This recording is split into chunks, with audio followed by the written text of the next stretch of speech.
Hi, it's Robin McManne here. I'm the host of Parenting Our Future. And if you're listening to this podcast, I want to thank you so much for being here. I also want you to know that I am a former angry mom. I used to yell and rage and threaten and punish my kids because I wasn't getting the cooperation or the behavior that I felt I should be getting. And I struggled for many years not knowing how to change or knowing what to do differently. It wasn't until I found the world of peaceful parenting that I learned why my kids acted the way they did, and also why I was so angry and triggered. I was able to heal my anger and leave my triggers behind so that I could focus on being the calm and confident parent I always expected myself to be. I can tell you that feeling connected to your kids is the best feeling in the world. My two boys are teenagers now, and we have a strong relationship that is rooted in deep connection. And where there is connection, there's cooperation. Parenting is the most important job we do, but it's the hardest job we do. And we do it without understanding the fundamentals of the way our kids grow and develop. And we do it without knowing the way their brains work or what their behavior is actually really telling us. So it's no wonder it's so hard. And it's okay to ask for help. It's okay to say, this is harder than I thought it would be. And that's where I come in. I can help you and I can support you so that you can have the cooperation and enjoy being a parent. You can book a free call with me on my website, parentingforconnection.com. And if you want to download my free guide, How to Turn a No into Cooperation, go to triggerfreeparents.com. I really hope you enjoy the show. Thanks for listening. Hey, everybody, it's Robin here. Welcome back to another episode of Parenting Our Future. And, we're talking about something today that is sudden loss, sudden traumatic loss. And I have somebody who not only do I highly respect, I think she is just a wonderful human being. I have Barbara Rubel here today, and she's a thanatologist, and she's an expert in death, dying, and bereavement, and specifically sudden traumatic loss. She's also the author of a book called But I Didn't Say Goodbye, which is all about suicide. And so Barbara and I know each other from the Newsweek Expert Forum. That's how we first met, and we've actually spoken many times. Barbara does a lot of keynote speaking and talks about compassion fatigue and burnout and different things like that. And she also talks on these subjects. And so in the last little while, there has been a shooting in Boston and most recently at Robb Elementary in Texas. And so first of all, welcome, Barbara. Thank you for being here.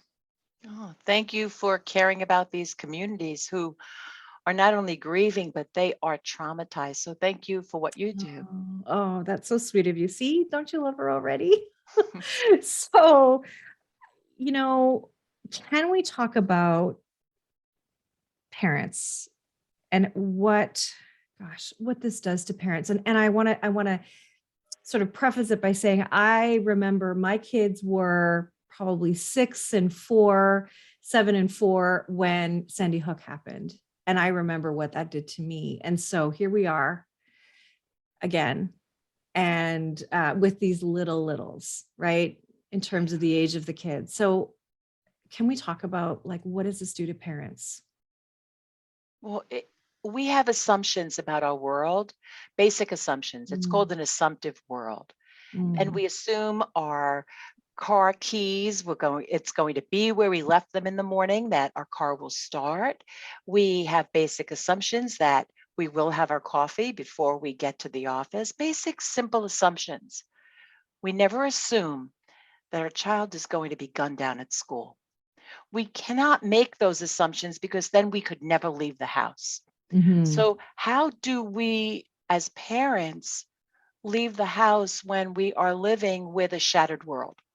And our world has been shattered, not only in our own home where we feel safe, but in our community, in our city, in our state, in our country. And what we are going through is very similar to what you're going through and you're going through. We are not alone in this. It is frightening. It is frustrating. Our sense of safety is gone. We need to trust those around us, basic needs. We need to feel safe. We no longer feel safe. But yet, as parents, we have to send our kids to school. And we have to hope that those in authorities are doing a good job keeping our kids safe. How do we go to work with that fear? How do we stay at home with our little ones, knowing that we're sending the older ones to school with that anxiety, with that worry? It's what happened during COVID-19 is many of us felt fear and worry, but there's also this phrase called uncertainty distress. And a lot of the research showed that what we were experiencing was uncertainty distress. We were uncertain whether we were going to get the virus, whether our loved ones were going to get sick, whether our grandparents were going to die, or if we would ever see them again. So what did we do? We ran to the supermarket and bought toilet paper. That's what we did. Laugh, but it's true. But that's what we did because we are human. And this panic in us made us have to do something. Yeah. And that's what's happening now. We need to pause and think while we're watching this on television or listening to it in the car and the radio.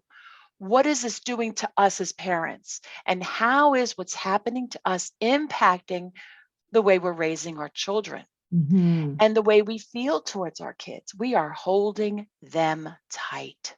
When they came home from school, if you were fortunate and blessed enough to have a child come home from school that day, you're holding them tight. We are all grieving the loss from that mom and dad and siblings and grandparents and neighbors and teachers. We are grieving as a community for what is lost, the innocence, the belief that that child would come home. There are what is called a determinants of grief. These things impact grief. They impact loss. The untimeliness of this event happening right before the end of school year. If only you hear, if only it was a month later, they wouldn't have been in school. If only it was summertime. If only we took that spring vacation. If only that child said he was sick that day, I kept him home. The untimeliness of all that. Also, what's going to impact a loved one's grief is the fact that the child was so young, age of the person who died, and also the age of the mourner. So now an adult, whether a grandparent, a neighbor, a guardian, a parent, foster parent, now has to speak to the other children and explain what happened. How do you explain what happened to a child when you can't explain it yourself? So my advice would be to first take a very deep breath, breathe into your resources, your God, breathe into your faith, breathe into your belief system, breathe into the strongest part of who you are, move to your strengths and put them into practice when you are talking with a child who is so confused and scared. Now, why are they scared? Maybe, just maybe, you have the TV on all day and they're listening to this over and over again. So maybe it wasn't just one class because they heard on the news that gunshots in a school, and then again and again, it could be 10 or 20 schoolrooms. I remember back September 11th, where all the children felt like, wow, so many planes went into the building. No, there were 2 in that building in New York. And then, of course, in the Pentagon and others. But we have to recognize the impact of the media on us and the kids. So instead, shut the TV off and focus in on what brings you comfort. Make a really good meal for the family and create a ritual around spaghetti and meatballs, and or pasta or steak or chicken, or of course macaroni and cheese and chicken nuggets. Create how wonderful it is that we could eat together as a family. We are a family. And then move into, what does it mean to be a family? And talk about how you're there for them, how much you love them, and you'll try your best to keep them safe. and that the world is a scary place. And sometimes mommy gets scared, sometimes daddy gets scared, and it's okay to be scared, but it's always okay to go to an adult that you love, support, you trust, and talk about your fears, talk about what you're worried about, so they know they're not alone in this. And don't hide your fear and your worry.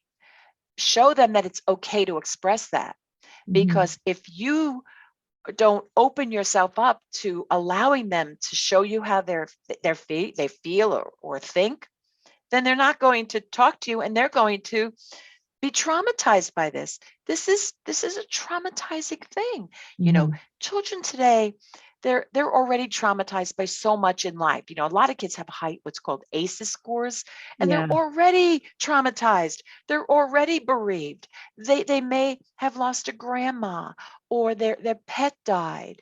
You know, they've already experienced loss. They might have experienced a trauma. A loved one might be in jail. A parent might have died by suicide. You know, so this is just one more thing.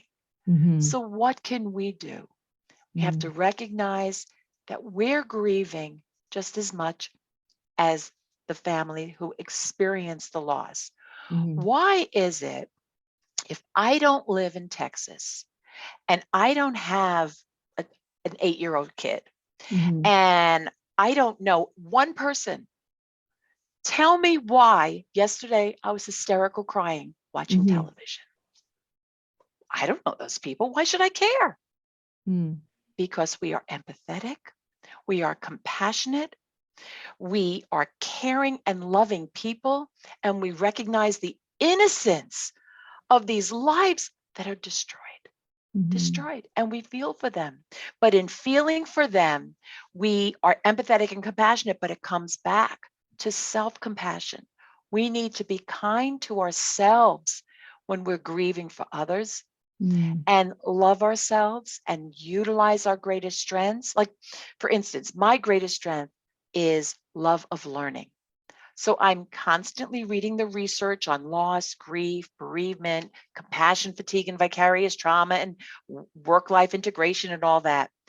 And my second greatest strength is wisdom. So I read the research, and then I teach the professionals what to do with it. Yeah. So I know my strengths. If we pause here and think right now, as a parent who's watching, what is my greatest strength? How can I take that strength and put it into practice so I could love these kids and instill love instead of fear? So what would you say that your Robbin, your greatest strength is? I would say listening and empathy. Wow. So what a parent can learn from you right now is to stop, pause, and listen to what the kids are saying. We're so fearful of, oh my goodness, what if they say something I don't know how to handle? You'll know how to handle it. You'll know what to say. Speak age appropriately. Speak at a developmental level that they understand. Don't give too much information, because they can't handle all that. And just allow the conversation to move organically, and talk about death, dying, and bereavement, and what is culturally appropriate in your belief system. So you can say, you know, there are mommies for these young kids. There are mommies and daddies now whose child died, and then explain what that means.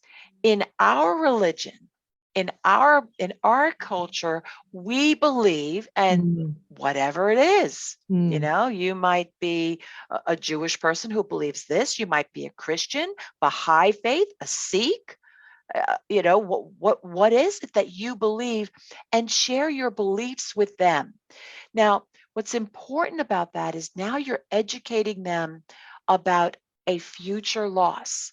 So when their pet dies, they'll know, oh, mommy, remember you said that, you know, that child was in heaven. Is our dog in heaven? Do we believe that? You know, so teach them before you need to teach them. I love that. And it really helps. It reminds me I worked in hospice of New Jersey, and I remember a child saying that they were going to go visit grandma at the wake, and someone saying, you'll just see the body at the wake. You're just going to see the body at the wake.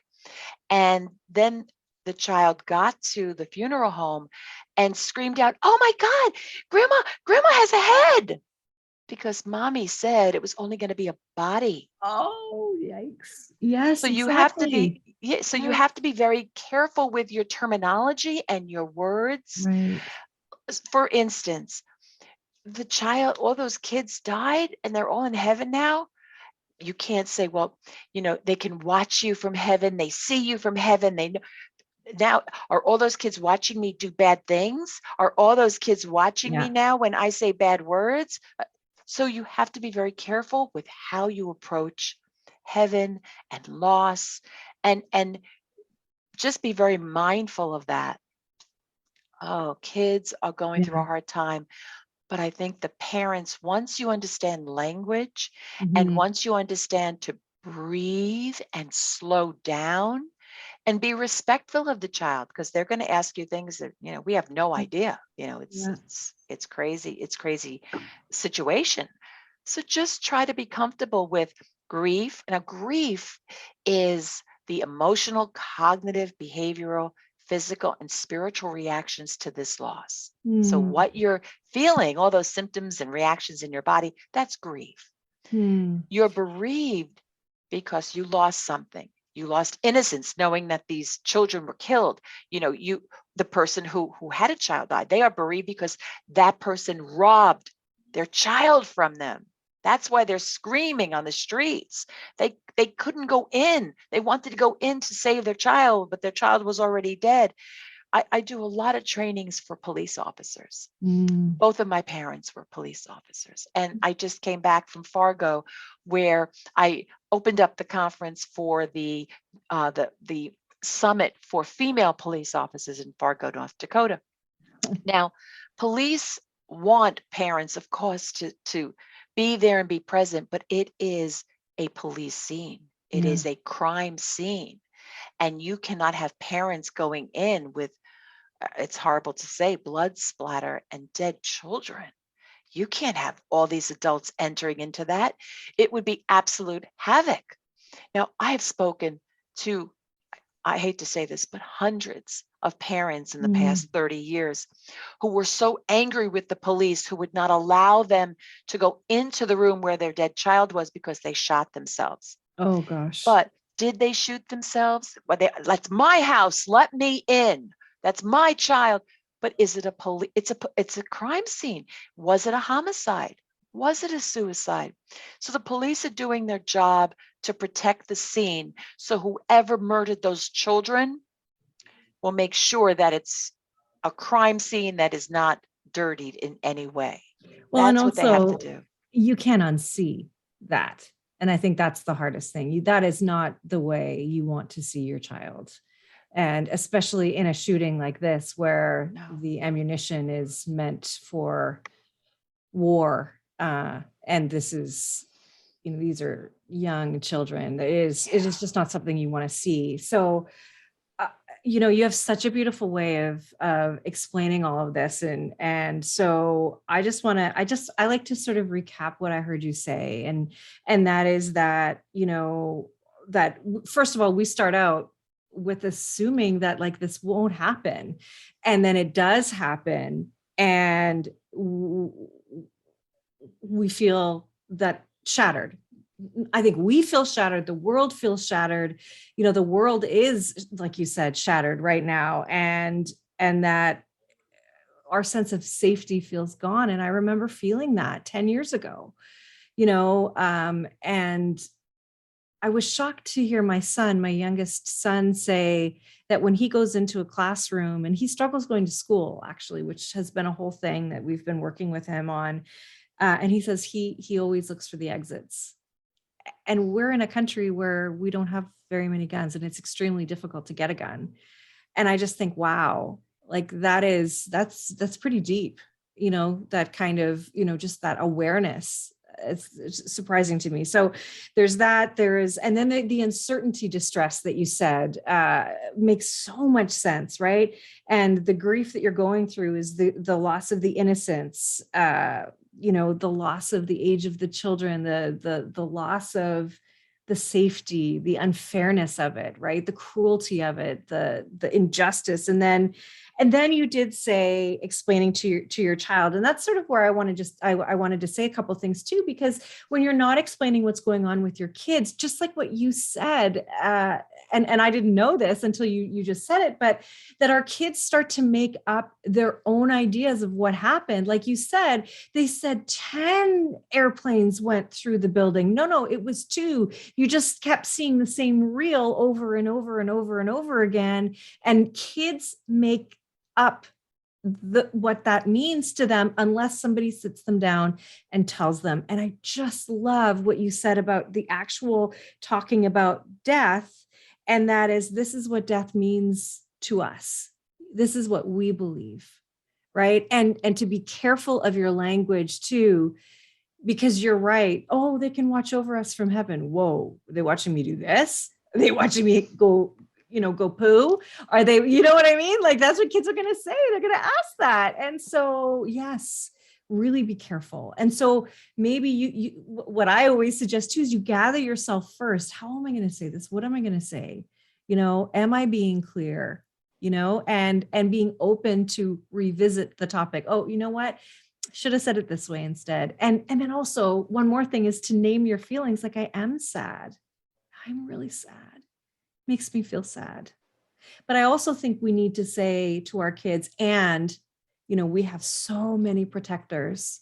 Look at all these protectors that help us, So, okay, I just wanted to sort of say that and just honor You're that. a fabulous listener. Damn, that was good.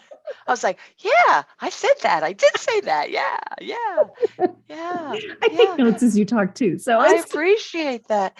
And for those who are listening, they're not taking notes. They're just sitting back saying, I don't know what to do with this. Thank you for sharing some insight, for this quick conversation, but I'm really scared for my kid. How do I survive this? How do I send my kid to school? How do I let them get on a school bus? Yeah. And it's like so many parents of the years that I've spoken to whose children got murdered on the way to school. And they said they have 2 more kids or another child. And every single time for years, they send their kid to the school bus. They're worrying about their child. Mm-hmm. I don't think we need a homicide like this, or like what I just shared, to live in fear. We are living in fear. That's our society. We just have to learn ways to live with fear. Right. So not to self-medicate, not to do alcohol and drugs and, work too much or talk too much, but figure out what is going to ease the pain, because you're in pain. So is it your faith? Is it a good meal? Is it watching a comedy? You don't have to feel guilty about watching a comedy and laughing. It's okay to find joy in life. Yeah. And so many therapists tell me that one of the biggest problems with their grieving clients is they feel guilty about going to a wedding. They feel guilty about going shopping. They feel guilty about, changing the color of their bedroom after their loved one died because that was their favorite color, but they're dead. So it comes down to just recognizing that this is really hard. Change is going to be hard. Reach out to a good friend who's going to listen to you talk about this over and over and over again. And try to have a positive attitude. And what is going to help you maintain a positive attitude? Is it, going to your house of worship? Is it going to the gym? Is it doing yoga? What kind of self-care plan do you have? And then create a self-care plan for your kids. Maybe they don't need to go to all of their activities this week, karate and ballet school. Maybe keep them away for a week. Now, a lot of people disagree with me with that. They'll say, keep them busy, keep them going, that it's okay, that they should continue doing it.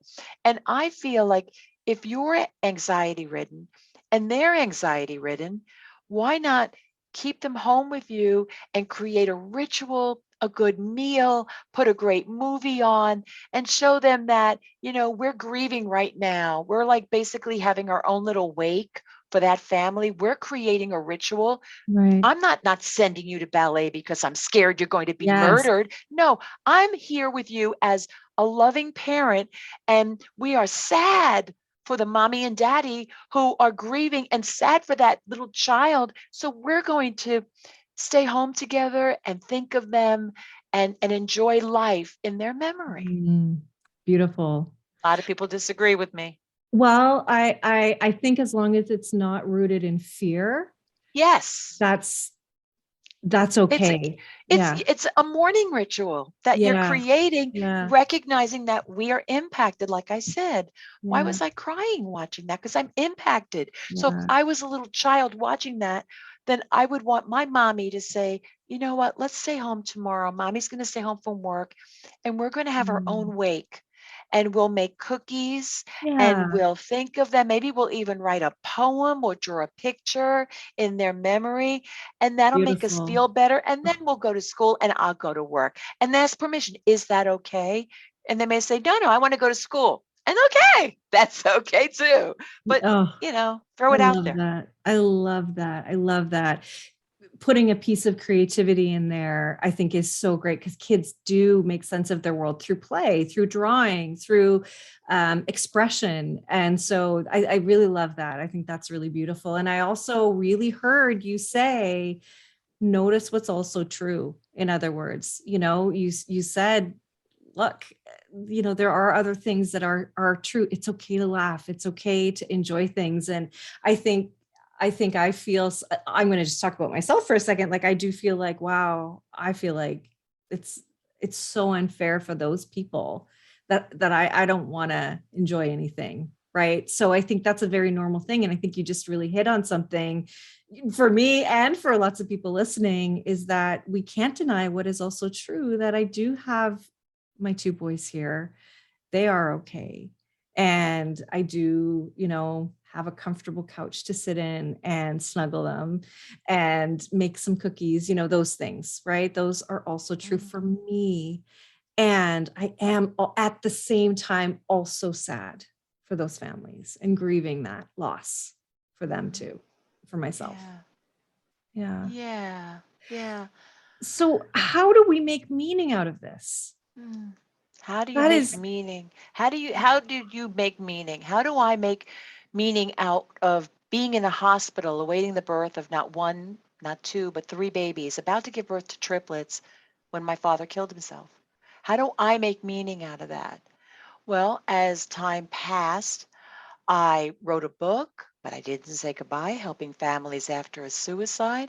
I got involved with the American Foundation for Suicide Prevention on the New Jersey chapter. I became a thanatologist. I worked for hospice. I never would have done all the things that I'm doing. As a national keynote speaker, would I be talking about all this if my dad didn't kill himself? We make meaning out of tragedy in life. That's just what we do. And I'll share something with you. It was the week of September 11th. I'm coming home. I was an adjunct professor at Brooklyn College at night, teaching crisis intervention, a master's level class during the week of September 11th. How do you teach crisis in a New York City school, Brooklyn College, during the worst crisis of all time? During the day, I was working as a hospice bereavement coordinator, holding the hands of terminally ill patients and watching them die, being present for that, being with the families, and also facilitating several different support groups that month, not just that week. It was a suicide group, an Alzheimer's group, a generalized bereavement group. It was during the ride home from Brooklyn College to New Jersey. I was on 440. And there were these trucks going by that week of all this big, we didn't even know what it was, just the debris and probably bodies from the wreckage of the towers. And it was during my ride home after 3 or 4 days, or maybe even a week later, I don't remember the exact timing, but I said, I can't hear one more story. Everybody's dying. Everybody's grieving. I can't do this. I can't do this. I'm done. And at that moment, I realized I needed to change the trajectory of my career, no longer work in bereavement. I needed to see, am I the only one who's burned out? Am I the only one who's experiencing compassion fatigue, empathic distress, vicarious trauma? Wow, I was experiencing it all. And that's when I became a keynote speaker, only for professionals, nurses and social workers and child protective services and judges and educators.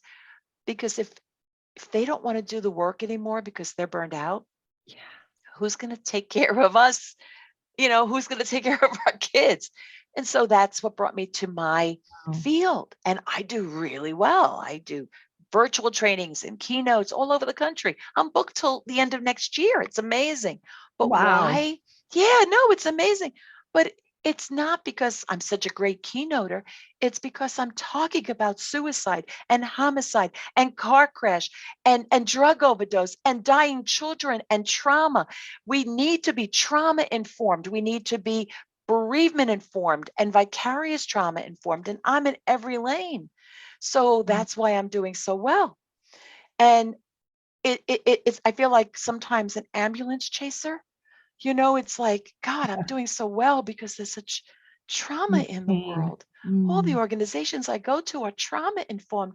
I did something a few weeks ago for child protective services, and a week before that it was sexual assault and domestic violence, and a week before that it was suicide, homicide, car crash, death. What do we do now? And this is a frightening world, and we are trying our best to raise our kids in a world that's filled with loss. So we need to be comfortable talking about trauma, talking about grief, and listening to programs that you offer, bringing in professionals who can perhaps give some insight. And not everything that we say is going to resonate, but there might be one thing, like find meaning in what happened. Wow, Barbara's father killed himself before becoming, a grandpa, and she made meaning by doing this, that, or the other thing. How are you making meaning out of your tragedies? We all have loss. We, from years ago, we all have our story, our lost narrative. What are you doing with it? Right. And you could even share that with your child, and you can say, yeah, these children died very suddenly, and that never happened to me before, because when my mommy died, it was cancer, and it was, it took a while, and I was present, and I had this anticipatory grief, or however you say it. But bring your own story into it and how you coped, how you managed. Give them tools, give them strategies based on, like we talked before, your faith, your belief system, your culture, your ethnicity, your own strengths, and then look at your child. You know your child better than anyone. What is their greatest strength? And depend on that strength to get them through this horrific time in their lives. Wow. Wow. Gosh, you said so much there. Well, I'm hoping right now that you were a good listener and you repeat it word for word. Okay, so what I heard you say is, well, first of all, thank you for pressure. sharing. Yeah, no pressure. Thank you for sharing your own pain, and I didn't know that about you. You've never shared that with me before, and I can only imagine what a hard time that was. But I also see how that has transformed your life, and how many people, like the ripple effect is all of these people you've helped. And I think that, I can see, in that September 11 time, people also want to share their story of what happened to them as sort of a catharsis, right? As a way to relieve it. And I saw this actually when I was in a town called Fort McMurray, and that's in Canada here where I live. And there had been a fire that wiped out most of this community. And so when I went there for work, and the work that I was doing before I did this, everybody wanted to tell their story. Everybody wanted to tell. And I can imagine how you would get so burnt out after a while, because if you are, you also said empath, I forget how you said it. Like empathetic and compassionate. like burnout or sort of like empath. Yeah. Like, empathic distress. Yes, that's the word. Yes, distress, because I know that I can feel other people's feelings. And I think that's why I can do empathy, is because I really can feel it. Plus, I've been through a lot of stuff too. So I can really put myself in your shoes, and I can only imagine how that would start to wear you down. So also it is very true. We actually do make changes in our lives and in this world when we have extreme pain. You know, that's the whole reason I do this job, is because I suffered and struggled so much as a mom, and I was able to get help, and the help was so transformative for me that I do this now. So it's true. So we make sense of it by taking action in a way. But going back to what you just said, you were struggling as a mom with your son who checks to make sure he knows what the exit signs are. That's my other son. Yeah. But isn't that the smartest boy on the planet? Shouldn't we all be doing that? You know, that's not irrational behavior at all. I think we should all learn from that. Have a safety plan. Teach your kids where we're going to meet. Look to see where the exit is. Very smart child. I mean, I just learned from when you shared that before. I'm like, what an insightful, brilliant child. And I'm going to do that. Well, and in fact, Gary Quessenberry, who I've had on my show twice, who's written 2 books, Spotting Danger Before It Spots Your Kids and Spotting Danger Before It Spots Your Teens. He says, first and foremost, situational awareness is everything. Right. And so that's really what my son instinctually is doing. So it is really key. And and it's not that you're looking for danger, you're looking for something that doesn't fit. That's when you know something's wrong. So I love that about Thank you for sharing that. I think that's really smart. Yeah. So so thank you for sharing all of this. I mean, really, I think that to recognize this is hard and it's sad and it is a tragedy is okay to recognize it, and that we do live in a world. So how do we, I guess what I'm looking for is, and I'm struggling to find it, is a way to sort of tie this up, you know? So yes, it's sad. Yes, it's hard. And we just learn to move on. Like, but we have to learn to move on by being connected. By being connected. As a suicidologist, I focus in on postvention, what to do after a suicide. That's one of my specialties. And what all of the research shows is that we need to be connected. We need a good friend. We need a support group. We need a clergy. We need a neighbor. We need someone. You know, there are times when people come out of the emergency room and they were suicidal and they're sent home. But when that nurse calls the next day, they're living another day because someone cared. We all need to know that we're connected, that people care, and that we are not alone. I think that's one of the most important things. And if you do live alone, let's say you're listening to this program, your children are older, and you just like Robin McManne, and just want to watch her, then reach out to an old friend. Reach out to your grandchild. Reach out to a neighbor. Go to Starbucks, and or whatever coffee house you have, and strike up a conversation. No one is alone in this. No one.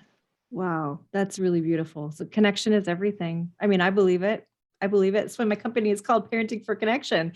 I mean, it is everything. It really, really is. And we, like Brene Brown says, we are wired for connection.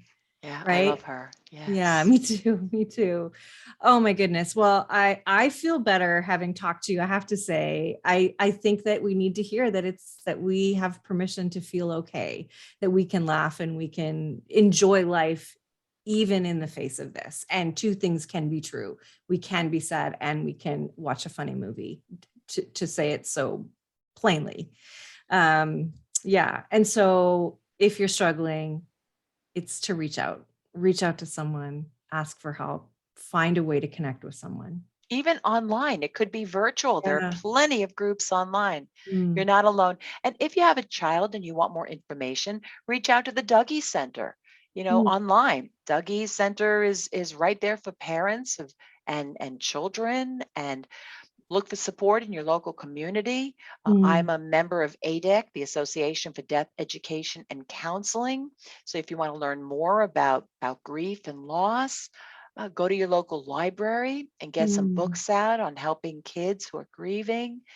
And don't forget that you need to be kind to yourself, that you might not have said the right thing. Show yourself self-compassion and get over it, move on, and give your kid a hug. Doesn't get better than that. Self-compassion is everything. And what I love about self-compassion is it says that what we experience is a shared human experience. It is not just us. We are not alone. And you've said that so many times, and it's just worth repeating. So I love and that we're human, Robbin, that we are human. I can't tell you, during my keynotes, I could have 800 people in the room, and I will say, don't forget that we are human. How many humans are in the room? Raise your hand. And maybe 6 or 7 people decide to raise their hand. I'm like, wow, there's about 700 of you that are not human. So we need a good giggle. We need a good laugh. We need a good hug. And we need to know we're not alone. If there's shows like this, go online, look at other podcast hosts and other radio programs, and watch a comedy on TV and shut the news off. Watch a little bit of it, but don't have it on all day. Okay, well, thank you so much. And I do want to say, I do have some steps on how to talk to your kids in a video that I just released on my YouTube channel, Parenting for Connection. So there's resources there as well. And I'll put some of the resources that Barbara just mentioned in the show notes for you as well, because resources are important and I want to make sure you have them. So thank you so much for being here. Thank you for the work you're doing. And I know everybody loves you as much as I do. So thank you. Thank you. Thank you for listening to this edition of my podcast, Parenting Our Future. I'm parent coach Robbin McManne, and if you're enjoying this podcast, please share it with someone who you think might also need to hear this message. And don't forget to subscribe, and if you like my work, I'd be grateful if you gave me a 5-star rating. For those of you who like my content and want more, visit me at yellingcurebook.com to get your copy of my book and to find other resources to help you. Until next time, I am wishing you and your family peace and